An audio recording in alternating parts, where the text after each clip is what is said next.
ये कहानी शुरू होती है वेस्ट वर्जीनिया के दूर दराज के जंगलों से, जहाँ एक सुनसान सड़क के किनारे रिची और हेली नामी कपल को लोग क्लाइंबिंग करते हुए देखते हैं। अब जैसे ही रिची ऊपर पहुंचता है तो इसे अपने सामने गंदे पानी से भरी हुई एक नदी दिखाई देती है और अपनी जीत की खुशी मनाते हुए वो हेली को जल्दी से ऊपर आने का इशारा करता है। अब हम हेली को देखते हैं जिसका पाँव ऊपर चढ़ने के दौरान फिसल जाता है और वो हवा में लटक जाती है, लेकिन खुद को संभालते हुए वो एक बार फिर से चढ़ने की कोशिश करती है, जहां इस बार वो रिची को मदद के लिए पुकारती है। लेकिन रिची को सामने ना देखकर वो परेशान हो जाती है कि अचानक अपने चेहरे पर खून के कुछ कतरे गिरते देखकर वो हैरान रह जाती है और इसकी नजर रिची पर जाती है, जिसे कोई उठाकर नीचे फेंक देता है। अब इससे पहले वो कुछ समझ पाती, कोई उसे जोरों से ऊपर खींचना शुरू कर देता है, लेकिन वो जल्दी से अपनी रस्सी को काटते हुए खुद को संभालती है, पर वो संभल नहीं पाती और नीचे गिर जाती है, जहां उसकी नजर रिची की लाश पर पड़ जाती है, जिसे देखकर वो रो पड़ती है। अब उसी दौरान इसे पहाड़ी से कुछ अजीबोगरीब आवाजें सुनाई देती हैं, जिसे सुनकर वो अपनी जान बचाने के लिए अपनी गाड़ी की तरफ भागती है, लेकिन तभी अचानक उसका पाँव एक नुकीली तार में फंस जाता है और वो गिर जाती है और वो कातिल इसे खींचकर अपने साथ ले जाता है। अब हमारी नजर इस इलाके में हो रही वारदातों पर जाती है, जहां न्यूज में इस इलाके में एक के बाद एक गाड़ी के लापता होने की बात होती है। यहाँ तक के लोग इस इलाके में किसी आसेब को देखने का भी दावा करते हैं। अब हम फिर इस इलाके से एक गाड़ी को गुजरता देखते हैं, जहां हम कैरिस को देखते हैं, जो अपने इंटरव्यू के लिए किसी दूसरी शहर जा रहा होता है। अब सफर के दौरान वो एक ट्रैफिक जैम में फंस जाता है और ट्रैफिक को आगे बढ़ता ना देखकर वो खुद को लेट होता पाता है। अब वो गाड़ी से उतरकर अपने आगे वाले ट्रक के पास जाता है, जहां वो उसके ड्राइवर से ट्रैफिक जैम होने की वजह पूछता है। तो ड्राइवर उसे बताता है कि 5 मील दूर एक केमिकल ट्रक पलट गया है, जिसके चलते इसको कई घंटे वहीं गुजारने पड़ेंगे। और ये सब सुनकर कैरिस परेशान होता है, वापस गाड़ी में आकर बैठ जाता है और खुद को ट्रैफिक में फंसता हुआ देखकर वो अपनी गाड़ी को वापस घुमाता है, जहां वो अपने लेट होने की खबर इस कंपनी को देता है, लेकिन एक पहाड़ी इलाका होने की वजह से फोन कट जाता है। अब फोन की तलाश में इसकी नजर एक गैस स्टेशन के बोर्ड पर पड़ती है और वो अपनी गाड़ी वहां ले जाता है। अब रास्ते में उसे एक के बाद एक लावारिस गाड़ियां नजर आती हैं और इनके दरमियान से गुजरते हुए वो गैस स्टेशन तक पहुंचता है, जहां उसकी नजर स्टेशन के मालिक पर पड़ती है, जो किसी बीमारी में मुब्तला लगता है। अब वो गाड़ी से उतरकर कंपनी वालों को इत्तला करने की कोशिश करता है, लेकिन फूड डेड होने की वजह से वो राब्ता नहीं कर पाता। अब वो गैस स्टेशन के मालिक से शहर पहुंचने के दूसरे रास्ते के बारे में पूछता है, लेकिन वो इसकी बातों को इग्नोर कर देता है। लेकिन तभी इसकी नज़र वहां लगे एक नक्शे पर जाती है, जहां उसे शहर पहुंचने के लिए कुछ कच्चा रास्ता दिखाई देता है। अब वो गैस स्टेशन के मालिक से उस रास्ते के बारे में पूछता है, जिसे सुनकर वो इसे इस रास्ते के जाने की सलाह दे देता है। अब वो गाड़ी लेकर उस रास्ते की तरफ रवाना हो जाता है, जहां वो घने जंगलों से होता हुआ एक इंटरसेक्शन तक पहुंचता है, जहां इससे एक शॉर्टकट रास्ते का बोर्ड दिखाई देता है। अब वो ये सब देखकर सोच में पड़ जाता है और अपनी गाड़ी को इस कच्चे रास्ते की तरफ ले जाता है और इसकी नजर एक मरे हुए हिरन पर जाती है और इसे देखने के चक्कर में इसकी गाड़ी सामने की गाड़ी से टकरा जाती है, जिससे दोनों गाड़ियों का भयानक एक्सीडेंट होता है, लेकिन कैरिस इस हादसे में बच जाता है। अब इस गाड़ी के मालिक शोर सुनकर इसकी तरफ आते हैं, जहां वो इसका हाल पूछते हैं। अब खुद को संभालते हुए कैरिस इनसे माफी मांगता है और नुकसान की रकम देने की बात करता है। साथ ही वो इनसे बीच सड़क में गाड़ी खड़ी करने की वजह पूछता है, जहां फ्रांसीन उसे बताती है कि सड़क पर किसी ने कंटीली तार बिछा रखी थी, जिसकी वजह से इनकी गाड़ी का एक टायर फट गया है। अब इनकी एक सहेली पिछले गैस स्टेशन पर जाके कॉल करने का कहती है, लेकिन कैरिस इन्हें वहां जाने से मना करता है और सभी अकेले चलने का फैसला करते हैं। लेकिन इवान और फ्रांसीन गाड़ियों की देखभाल करने के लिए पीछे ही रुक जाते हैं। अब रास्ते के दौरान उनकी नजर सड़क पर मरे एक नेवले पर जाती है, जिसे देखने से लगता है कि किसी ने दरमियान से ही इसको फाड़ कर फेंक दिया हो।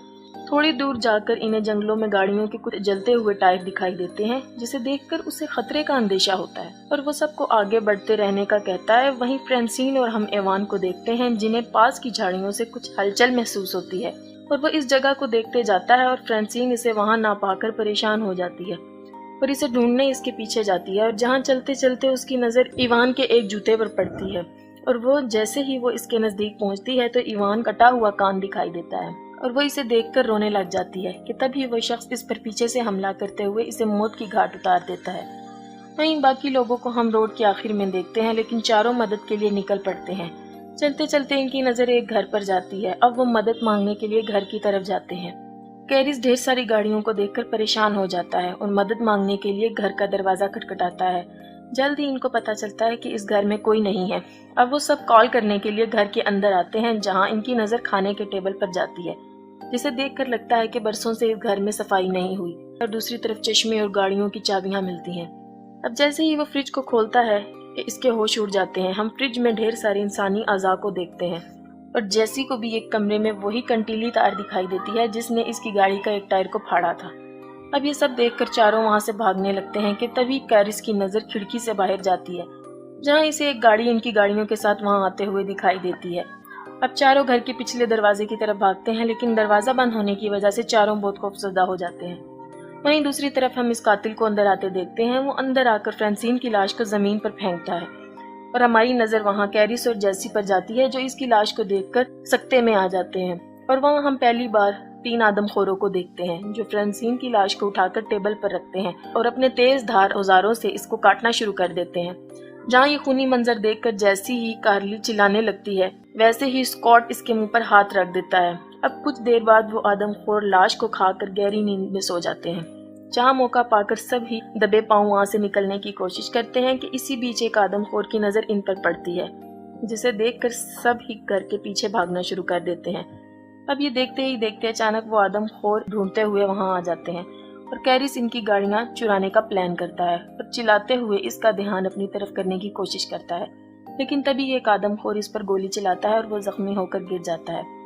ये देखकर बाकी 3 हैरान रह जाते हैं। अब स्कॉट को जंगल में भागते हुए देखते हैं और जैसे ही इसकी नजर इस ट्रक की तरफ जाती है और वो इस ट्रक को देखकर इसकी तरफ जाने लगता है कि इसी वक्त एक तीर इसके सीने में आर पार हो जाता है और वो तीनों अपनी जान बचाकर भाग निकलते हैं।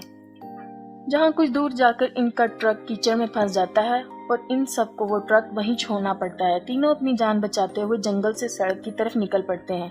दिन से शाम हो जाती है और वो आदमखोर इन तीनों के शिकार पर निकल पड़ते हैं।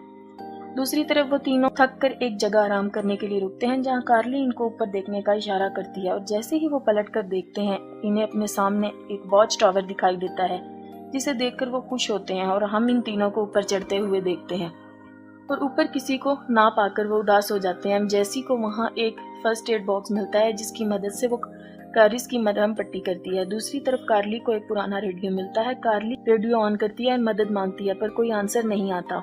कैरिस को नीचे से कुछ आवाजें सुनाई देती हैं और वो देखता है तो इसकी नजर नीचे से गुजर रहे इन तीनों आदमखोरों पर पड़ती है और तीनों टावर पर चढ़ते हुए दिखाई देते हैं और इनको ऊपर आता देखकर कैरिस वहां रखे हुए सामान को टावर के एंट्री गेट पर रखना शुरू कर देता है और कुछ देर बाद वो इनको वहां से जाते हुए आता है और कार्ली रेडियो पर अपने लोकेशन बताती है और तभी वो आदमखोर रेडियो की वायर को तोड़ डालते हैं और टावर को आग लगा देते हैं। अब खुद को जलता देखकर कार्ली अपनी जान बचाने के लिए वहां रखे एक बक्से की मदद से टावर की खिड़की को तोड़ डालती है और कैरिस की नजर टावर के नीचे दरख्तों पर जाती है और तीनों अपनी जान बचाने के लिए दरख्तों पर कूदते नजर आते हैं, जिन्हें नीचे खड़े आदमखोर देख लेते हैं और तीनों को पकड़ने के लिए दरख्तों पर चढ़ना शुरू कर देते हैं और इनको आता देखकर वो तीनों एक दरख्त से दूसरे दरख्त पर जाते दिखाई देते हैं, जहाँ एक दरख्त को पार करने के दौरान एक आदमखोर कार्ली के नजदीक पहुंच जाता है और मौका पाकर अपनी कुल्हाड़ी से इसके चेहरे पर वार करते हुए इसके 2 टुकड़े कर डालता है। अब कैरिस खुद को संभालते हुए उठता है और तभी उसे अपने पीछे एक गाड़ी का शोर सुनाई देता है और इसे एक पुलिस की जीप दिखाई देती है और वो भागते हुए इस गाड़ी को रोकता है। जैसे ही पुलिस वाला इसकी मदद के लिए आगे बढ़ता है, उसी वक्त एक तीर इसकी आंख के आर पार हो जाता है। अब हम एक आदमखोर को देखते हैं जो कैरिस को मारने आता है और कैरिस अपनी जान बचाकर गाड़ी के नीचे छुप जाता है और अब आदमखोर इसे देखने के लिए नीचे झुकता है और गाड़ी के नीचे कुछ ना पाकर वह हैरान रह जाता है। और अब हम इस घर को देखते हैं जहाँ इन आदमखोरों ने जैसी को बांधा हुआ था और जैसे ही वो वन आई आदमखोर जैसी को मारने लगता है, इसे बाहर से आती गाड़ी का शोर सुनाई देता है, जिसे देखकर वन आई दरवाजे की तरफ बढ़ता है। कैरिस गाड़ी लेकर इस पर हमला करते हुए कुचल डालता है और गाड़ी से उतरते ही वो आखिरी बचे हुए वाहन को एक नोकीली तीर से हमला करते हुए इसे भी मार डालता है। कैरिस जैसी को बचाते हुए इसे खोलने लग जाता है और इसी बीच एक आदमखोर इस पर फिर से हमला कर देता है। अब कैरिस को मरता देखकर जैसी पास रखे एक तीर की मदद से इसे मार डालती है। या अब वो दोनों घर से बाहर निकलते हैं, लेकिन उसी बीच कैरिस की नजर पुलिस की गाड़ी पर जाती है, जहां वो इसकी गाड़ी के फ्यूल बॉक्स को निशाना बनाता है, जिसके चलते वहां एक जोरदार धमाका होता है और इस घर के परखच्चे उड़ जाते हैं। अब हम दोनों फिर से इस सड़क को देखते हैं जहां वो दोनों ट्रक के जरिए गैस स्टेशन तक पहुंचे थे और ट्रक को अपनी तरफ आता देखकर स्टेशन मालिक डरकर दरवाजा बंद कर देता है और कैरिस ट्रक से उतरता है और वहां लगे इस मैप को उतार कर रवाना हो जाता है।